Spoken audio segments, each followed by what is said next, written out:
It's time for Halloween. How should Christians think about Halloween using the scripture alone? Because the word Halloween doesn't appear in the Bible. Here's the first principle. The cultures of the world will always present various forms of paganism to believers.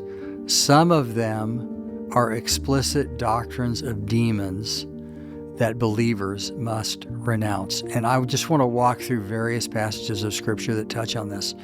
In Psalm 106, verse 35, you have this problem among the people of God of mingling with the Gentiles and their idolatry.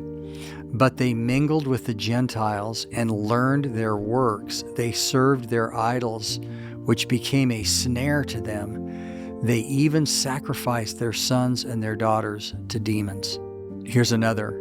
In Deuteronomy 18, verse 7, Moses is talking about the common practices of the nations that the people of God will experience when they go into the promised land. And he says, when you come into the land, and by the way, they're going to see things in that land they've never seen before, child sacrifice, idolatry of things they never saw in the wilderness. He says, you shall not learn to follow the abominations of those nations. All of us are imported into particular nations, and they have various customs and abominations. In Leviticus 18, verse 3, the Lord is telling Moses to speak to the children of Israel about another culture, the culture of Egypt and the culture of Canaan. He says, do not do according to the doings of the land of Egypt where you dwelt. You shall not do, and according to the doings of the land of Canaan, where I'm bringing you, you shall not do, nor shall you walk in their ordinances.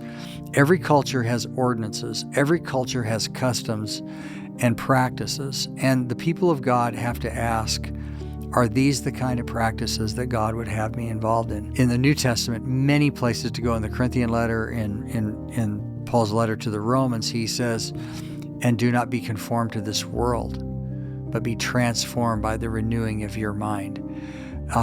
Peter says that the church is a chosen generation, a royal priesthood, a holy nation, his own special people. What does that mean? It means that God's people, when they live among the cultures of the nations, they have to be very discerning about what they participate, what customs, what statutes, what ordinances, what ways of the people, because the ways of the people are often demonic. And when you think about Halloween, it's very, very clear that it is a demonic, explicitly pagan practice. And the people of God have to ask themselves whether they're going to walk in those ways and call them innocent.